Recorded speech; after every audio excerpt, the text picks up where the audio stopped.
Hello everyone. आज अपन करने वाले सीए फाउंडेशन अकाउंट्स का practical question number 4 of rectification of errors chapter. Sir, ये रेक्टिफिकेशन ऑफ एरर्स वाले चैप्टर में सबसे इंपॉर्टेंट एडजस्टमेंट है एक, जहां पे बहुत सारे स्टूडेंट को कंफ्यूजन है। तो वही एडजस्टमेंट के बारे में आज अपन डिटेल में डिस्कस करेंगे और मैं एक एक चीज बताऊंगा। देखो एडजस्टमेंट क्या, एडजस्टमेंट नंबर 6 थोड़ा सा कंफ्यूजिंग था प्रैक्टिकल क्वेश्चन नंबर 4 में। पहले ये एडजस्टमेंट डिटेल में डिस्कस करेंगे, फिर लगे तो क्वेश्चन का ओवरव्यू भी बता दूंगा। देखो क्या बोला हुआ है, goods worth ₹1000 were sent on sale on return basis to customer. अब देखो कोई भी कस्टमर को सेल ऑन रिटर्न बेसिस पे बेचना मतलब क्या, सेल और रिटर्न बेसिस मतलब क्या, मैंने सामने वाले को गुड्स दिए, लेकिन सामने वाले के पास एक ऑप्शन है कि भाई 15 दिन या 20 दिन के लिए तुम गुड्स रख के देखो, अगर पसंद आए तो गुड्स एक्सेप्ट करना और मेरे को पैसे बाद में देना, अदरवाइज मेरे मेरे गुड्स मेरे को रिटर्न कर देना। अब देखो ये सिनारियो में मैंने गुड्स दे दिए, लेकिन क्या सामने वाले ने अब तक एक्सेप्ट किया है या रिटर्न किया, मेरे को आज कंफर्मेशन है क्या, नहीं है। और ऐसे सिनेरियो में जब मैंने किसी पर्सन को गुड्स दे दिए, लेकिन वहां पे सेल आज नहीं होने वाली है, सेल कब होने वाली है, जब सामने वाला एक्सेप्ट कर लेगा कि हाँ भाई गुड्स मैं रख ले रहा हूं, वो टाइम पे मेरी सेल हो जाएगी। अदरवाइज उसके पास रिटर्न करने का ऑप्शन है और 15 दिन में रिटर्न कर देगा। अब देखो ये सिनारियो में अगर मैं बताऊं, डिस्कस करूं, तो दो चीजें देखो ध्यान। सामने वाले के पास दो ऑप्शन है, देखो ध्यान देना। या तो वो सेल को एक्सेप्ट कर ले कि भाई ठीक है मैं गुड्स परचेस करने तैयार हूं, या तो फिर वो रिटर्न कर देगा। देखो यानी सामने वाले के पास कितने ऑप्शन हो गए, दो ऑप्शन। या तो एक्सेप्ट कर लेगा मतलब मेरा सेल कंप्लीट हो गया, या तो वो रिटर्न कर देगा यानी उसने वापस दे दिए गुड्स। अब ये सेल और रिटर्न वाले सिनारियो में सर मैंने सेल कब रिकॉर्ड करनी चाहिए, जब मैंने उसको भेज दिए या जब उसने एक्सेप्ट किए। तो सेल रिकॉर्ड होगी जब सामने वाले ने गुड्स एक्सेप्ट किए। अब देखो ध्यान देना, यहां पे क्या हुआ कि ना तो सेल एक्सेप्ट हुआ है अब तक, ना तो अब तक रिटर्न आए। तो ना तो रिटर्न भी नहीं आए और सेल भी रिकॉर्ड नहीं हुआ, लेकिन बीच में आ गया मेरा 31 मार्च। तो ये सिनारियो में मेरे गुड्स किसी और के पास रखे हुए, ना तो उसने अब तक सेल एक्सेप्ट किया, ना तो अब तक रिटर्न किया। क्या मेरी ही इन्वेंट्री उसके पास रखी हुई है क्या नॉर्मली? यस। और मेरी इन्वेंट्री उसके पास रखी हुई, क्या मैं उसको मेरी इन्वेंट्री का पार्ट कंसीडर करूंगा क्या? डेफिनेटली यस, मैं उसको मेरी इन्वेंट्री का पार्ट कंसीडर करूंगा, क्योंकि ना तो वो अब तक मेरे लिए सेल है, ना तो मेरे लिए रिटर्न है। अगर सेल सामने वाला एक्सेप्ट कर लेता तो सेल का ट्रांजैक्शन हो जाता, रिटर्न वाला ट्रांजैक्शन अगर वो वापस भेज देता, मेरे को रिटर्न आ गया, मेरी मेरी इन्वेंट्री मेरे पास आ गई।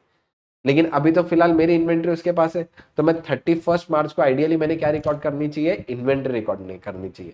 अच्छा सर, सेल कब तक रिकॉर्ड नहीं होगी, जब तक सामने वाला गुड्स को एक्सेप्ट नहीं कर लेता तब तक क्या मैंने सेल रिकॉर्ड करना है क्या? नहीं, सेल कब रिकॉर्ड होगी सर, जब सामने वाला गुड्स एक्सेप्ट कर लेगा। और अगर बीच में 31 मार्च आ गया, ना तो एक्सेप्ट हुआ ना रिटर्न हुआ, तो ऐसे किस सिनेरियो में मैं 31 मार्च को क्या करूंगा, मैं मेरी इन्वेंट्री रिकॉर्ड करूंगा। और इन्वेंट्री रिकॉर्ड इन्वेंट्री चैप्टर में अपन ने पढ़ा हुआ है, इन्वेंट्री रिकॉर्ड अपन कैसे करते हैं, इन्वेंट्री अपन रिकॉर्ड करते हैं cost or NRV which ever is lower, जिसमें जनरली कॉस्ट ही लोअर आती है, अपन इन्वेंट्री रिकॉर्ड करते हैं cost or NRV which ever is lower. Sir cost मतलब क्या? कॉस्ट मतलब अगर सिंपल बात बता दो, जो प्राइस में मैंने इन्वेंट्री खरीदी या फिर selling price minus profit will be the cost. Cost कैसे निकालूंगा मैं, सेलिंग प्राइस में से प्रॉफिट हटा दूंगा तो मेरा कॉस्ट बच जाएगी, कॉस्ट ऑफ इन्वेंट्री। अब देखो ये क्वेश्चन में हुआ क्या, ध्यान देना। ये क्वेश्चन में क्या हुआ, मेरा 1000 रुपए के गुड्स वर्थ थे। सबसे पहले वर्थ मतलब क्या, वर्थ जब भी क्वेश्चन में देगा, वर्थ का मतलब है सेलिंग प्राइस। 1000 रुपए के सेलिंग प्राइस के गुड्स थे। कस्टमर के पास ऑप्शन है, या तो customer has option to sale on return basis entered in the sales book. अब देखो ध्यान देना, जब मैंने सेल ऑन रिटर्न बेसिस पे कस्टमर को गुड्स भेजे, क्या वो सेल्स बुक में एंट्री होनी चाहिए थी क्या? नहीं होनी चाहिए थी। क्यों नहीं होनी चाहिए थी? क्योंकि अब तक सेल है क्या? नहीं, ये इसको सेल कब मानेंगे, जब सामने वाला एक्सेप्ट करेगा। अभी तो सिर्फ भेजा, 1000 गुड्स वर सेंट, यानी सिर्फ भेजा है। ये गुड्स कब मैं सेल कंसिडर करूंगा, जब सामने वाला एक्सेप्ट करेगा। At the close of the year, at the close of the year मतलब क्या आ गया, 31 March. The customer still had option to return the goods, मतलब 31 मार्च को अभी भी उसके पास ऑप्शन था रिटर्न कर दे, मतलब ना तो उसने अब तक एक्सेप्ट किया ना तो रिटर्न किया। The sale price was 25% above cost. अब देखो यहाँ पे ये जो वर्थ दिया हुआ था नहीं, ये सेलिंग प्राइस दिया हुआ है, ठीक है। अच्छा, यहाँ पे क्या बोला हुआ है 25% अबव कॉस्ट, यानी ये जो होगा 1000 में 25% प्रॉफिट मिला हुआ है। अच्छा याद रखना एक और चीज, 1000 में डायरेक्ट ये 25% कॉस्ट का परसेंटेज है या सेलिंग प्राइस का, ये 25% है मेरा कॉस्ट का, यानी मेरे को सेलिंग प्राइस का भी यहाँ पे परसेंटेज निकालना पड़ेगा। अब देखो सर ये क्वेश्चन में गलत क्या हुआ, सबसे पहली गलती तो यही मैंने सेल्स बुक में रिकॉर्ड कर लिया, क्या सेल्स बुक में रिकॉर्ड करना चाहिए था, क्या नहीं करना चाहिए था। दूसरी चीज मैंने इन्वेंट्री रिकॉर्ड करूंगा क्या मैं, यस क्यों इन्वेंट्री रिकॉर्ड करूंगा, क्योंकि मेरे लिए इन्वेंट्री रिकॉर्ड करना जरूरी रहेगा। अब ऐसे सिनारियो में ध्यान दो, तुम्हारे लिए यहाँ पे कुछ नोट्स लिख के लाया हूं मैं, देखो ध्यान देना, वेरी वेरी इंपॉर्टेंट। मैंने सेल ऑन रिटर्न बेसिस में क्या करना चाहिए, सेल ऑन रिटर्न बेसिस मतलब क्या, sale on return basis means buyer has option to accept the goods or return the goods within a fix period of time. एक period of time में उनके पास option है या तो goods accept कर ले या तो फिर रिटर्न कर दे। Sales should not be recorded until the goods are accepted by the customer. Sales कब तक रिकॉर्ड नहीं करूंगा, जब तक कस्टमर गुड्स एक्सेप्ट नहीं कर लेता। तो कस्टमर ने अगर अब तक गुड्स एक्सेप्ट नहीं किए तो मैंने सेल रिकॉर्ड करना चाहिए क्या, नहीं। ऑन 31 मार्च अगर कस्टमर ने एक्सेप्ट नहीं किया गुड्स और इन्वेंट्री अभी भी है तो मैंने इन्वेंट्री रिकॉर्ड करनी चाहिए। सर इन्वेंट्री रिकॉर्ड करने की फटाफट एंट्री बता दूं, तुमको पता है, तुमको फाइनल अकाउंट्स में एडजस्टमेंट पता होगी, मैं आज एंट्री बता देता हूं। इन्वेंट्री की एंट्री होगी मेरी inventory account debit to trading account. अच्छा above entry will be done at cost or selling price, यानी cost of NRV whichever is lower, क्योंकि inventory upon cost or NRV whichever is lower पे record करते हैं। Sir इसकी entry ऐसे क्यों, क्योंकि increase in the assets are debited, मतलब मैंने इन्वेंट्री अकाउंट को डेबिट कर दिया और टू ट्रेडिंग को लेके गया, मतलब मैं मेरी जो परचेस कॉस्ट है उसको कम कर रहा हूँ। तो मेरी देखो इन्वेंट्री रिकॉर्ड करने की एंट्री क्या है, inventory account debit to trading account. अब देखो ये क्वेश्चन में क्या गलत हुआ, सबसे पहले तो सेल्स रिकॉर्ड होना चाहिए था क्या, नहीं, मैंने गलती से क्या किया, सेल्स रिकॉर्ड कर लिया। अब 1000 रुपए की सेल्स रिकॉर्ड हुई, सेल्स कैसे रिकॉर्ड हुई होगी, देखो ध्यान देना। सबसे पहले रॉन्ग क्या हुआ, रॉन्ग एंट्री हुई मेरी customer account debit to sales हुआ, कितने से 1000 और 1000। करेक्ट क्या होना चाहिए था, करेक्ट में मैंने इन्वेंट्री रिकॉर्ड करनी चाहिए थी, क्या होगी, inventory account debit to trading account. देखो ध्यान देना, मेरी एंट्री क्या हो रही, inventory account debit to trading. Sir ये एंट्री का अमाउंट क्या होगा, ये एंट्री का अगर मैं अमाउंट के बारे में डिस्कस करूं तो 1000 रुपए मेरा सेलिंग प्राइस है। सर क्वेश्चन में बोला क्या हुआ है, क्वेश्चन में बोला हुआ है 25% ऑन कॉस्ट। अब देखो अगर इसका सिंपल बात बताऊं तो कॉस्ट का परसेंटेज में डायरेक्टली सेलिंग प्राइस में से माइनस नहीं कर सकता, इसके पीछे का सिंपल लॉजिक बताता। अगर कोई चीज 100 रुपए की है और उसके ऊपर 25% प्रॉफिट कमा रहा हो तो वो चीज कितने की हो गई, 125। लेकिन अगर मैं इसमें से वापस 25% माइनस करूंगा तो ये 25% माइनस करके चेक करो कितना आ जाएगा, ये आ जाएगा 92.5। यानी अगर 100 में 25 ऐड किया तो 125, लेकिन 25 माइनस करने के बाद 100 हो रहा, क्या नहीं हो रहा, क्यों, क्योंकि यहाँ पे ये जब 25 माइनस होगा तब 125 का माइनस होगा 25%। इसलिए क्या मेरा सेलिंग प्राइस का परसेंटेज और कॉस्ट का परसेंटेज अलग अलग रहेगा क्या, यस। ये चैप्टर का डिटेल लॉजिक मैंने तुमको इन्वेंटरी चैप्टर पढ़ाते टाइम बताया था कि ये परसेंटेज का लॉजिक क्या है, खाली इतना याद रखना अभी के लिए, सेलिंग प्राइस का परसेंटेज और कॉस्ट का परसेंटेज अलग अलग रहेगा। मेरे को यहाँ पे क्वेश्चन में किसका गिवन है, कॉस्ट का, लेकिन क्या मैं सेलिंग प्राइस में से माइनस कर सकता क्या, नहीं। तो अब इसमें देखो प्रॉफिट अपन कैसे निकालेंगे, प्रॉफिट कितना था मेरा 25%, तो मैं सिंपली क्या करूंगा 1000 इंटू 25 बाय 125 कर दूंगा। बाय 125 क्यों करा, क्योंकि मेरा 25 इंक्लूड करूंगा तो 100 प्लस 25 कितना होगा 125, यानी 1000 है मेरा 125 पे तो 100 कितना, तो अगर तुम देखेंगे तो प्रॉफिट आ जाएगा 200। यानी आइडियली मैंने इन्वेंट्री कितने पे रिकॉर्ड करनी चाहिए, 800 रुपए में इन्वेंट्री विल बी रिकॉर्डेड। तो 800 रुपए की इन्वेंट्री, इन्वेंट्री कैसे रिकॉर्ड करूंगा, देखो एंट्री हो जाएगी मेरी inventory account debit to trading 800 रुपए से और 800 रुपए से। अब देखो ये एंट्री होनी चाहिए थी, हुआ है customer account debit to sales. अब देखो इसको कैसे रेक्टिफाई करूंगा मैं, सिंपली अगर मैं बताऊं तो क्या कस्टमर अकाउंट मेरा डेबिट होना चाहिए था क्या, नहीं, तो कस्टमर अकाउंट को क्रेडिट कर दो, तो मेरी रेक्टिफिकेशन एंट्री में हो जाएगा टू कस्टमर अकाउंट कितने से 1000। क्या सेल्स अकाउंट क्रेडिट होना चाहिए था क्या, नहीं, तो सेल्स को डेबिट कर दो, सेल्स अकाउंट डेबिट कितना हो जाएगा 1000 से।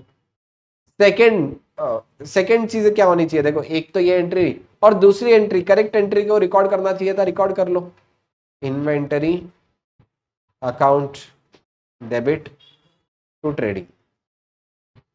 कितने से होगा ये inventory account debit to trading, 800 और 800। लेकिन अब एक चीज ध्यान देना, क्या मैं यहाँ पे सेल लिख सकता, क्या नहीं लिख सकता सेल्स, क्योंकि स्टेज 3 है इसलिए क्या आ जाएगा, पी एंड एल एडजस्टमेंट।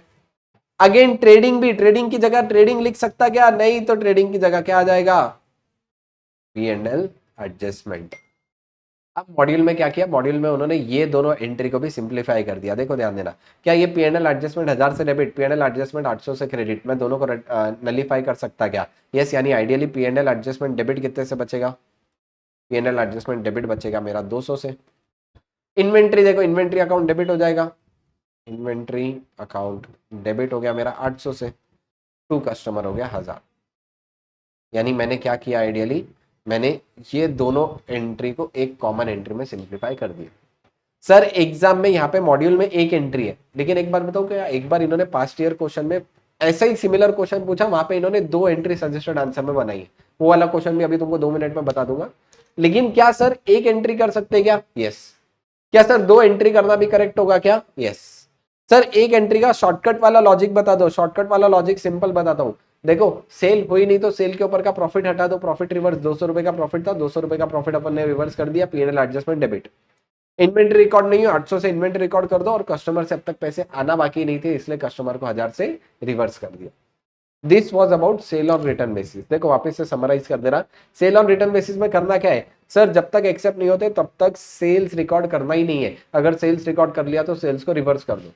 अगर मेरी इन्वेंट्री किसी और के पास है तो मेरे को इन्वेंट्री रिकॉर्ड करनी चाहिए क्या, यस, तो इन्वेंट्री रिकॉर्ड करने की एंट्री क्या होगी, inventory account debit to trading. अब अगर इसी को रेक्टिफाई करना है, नहीं हुआ तो सेल्स को रिवर्स करने के लिए एंट्री क्या करूंगा मैं, customer account debit to sales, यानी customer account debit to PNL adjustment, और उसके sorry PNL adjustment account debit to customer, और इसके बाद इन्वेंट्री रिकॉर्ड करूंगा, इन्वेंट्री रिकॉर्ड करने की होगी inventory account debit to trading. लेकिन again inventory account debit to trading या कौन से इस पे होगी, cost or NRV whichever is lower, और जनरली तुम्हारी कॉस्ट लोअर आएगी।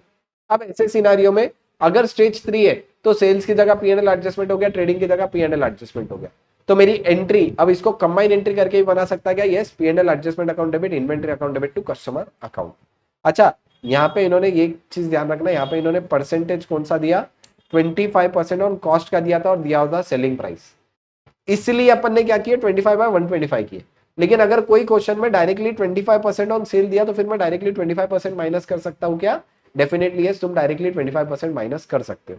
एक एडिशनल क्वेश्चन बैंक का क्वेश्चन है सेल ऑन रिटर्न बेसिस वाला, वो भी बताता हूँ तुमको एक बार। क्वेश्चन नंबर है देखो यहाँ पे, goods worth ₹1600 were sent on sale on return basis to customer entered in sales day book. क्या सेल्स में एंट्री होनी चाहिए थी क्या, नहीं, 1600 की सेल्स रिवर्स कर दो, सेल रिवर्सल की एंट्री क्या हो जाएगी, देखो ध्यान देना वापिस से, sales account debit to customer यानी PNL adjustment account debit to customer 1600 से रिवर्स कर दूंगा, इन्होंने वही एंट्री की है, PNL adjustment account debit to customer.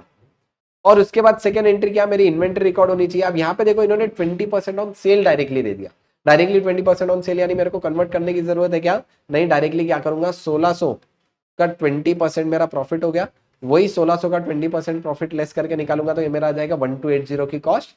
1280 पे इन्वेंट्री रिकॉर्ड करूंगा, इन्वेंट्री रिकॉर्ड करने की एंट्री होती है inventory account debit to trading, यानी यहाँ पे होगी inventory account debit to PNL adjustment. देखो वही एंट्री क्या, क्या entry, inventory account debit to PNL adjustment 1280।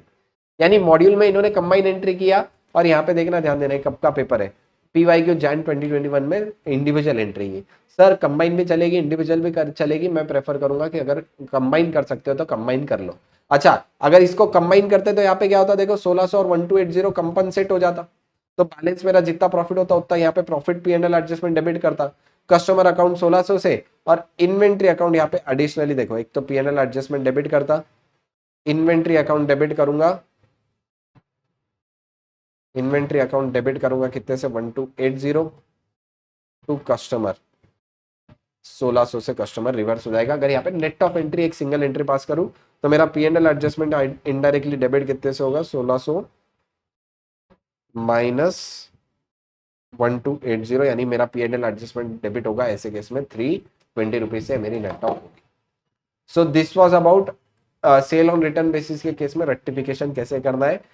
Again ये क्वेश्चन में यही एक इंपॉर्टेंट एडजस्टमेंट है, बाकी सारी सिमिलर और सेम एडजस्टमेंट है जो कि इजी है। ये एक इंपॉर्टेंट एडजस्टमेंट थी practical question number 4 of rectification में, वो अपन ने सीख लिए। इसके अलावा भी अगर ये क्वेश्चन में कुछ डाउट है तो तुम मेरे को कमेंट करके या डायरेक्टली डाउट मैंने नीचे नंबर डाला हुआ है वो पूछ सकते हो। और अगेन अगर तुमको ऐसा कोई और क्वेश्चन डिफिकल्ट लगता है कोई भी चैप्टर का तो तुम वो कमेंट में डालो कि सर ये वाला क्वेश्चन भी डिफिकल्ट है, तो मैं उसके ऊपर के भी क्रक्स और उसके ऊपर डिटेल एक्सप्लेनेशन वीडियो लेके आऊंगा। Thank you and stay tuned.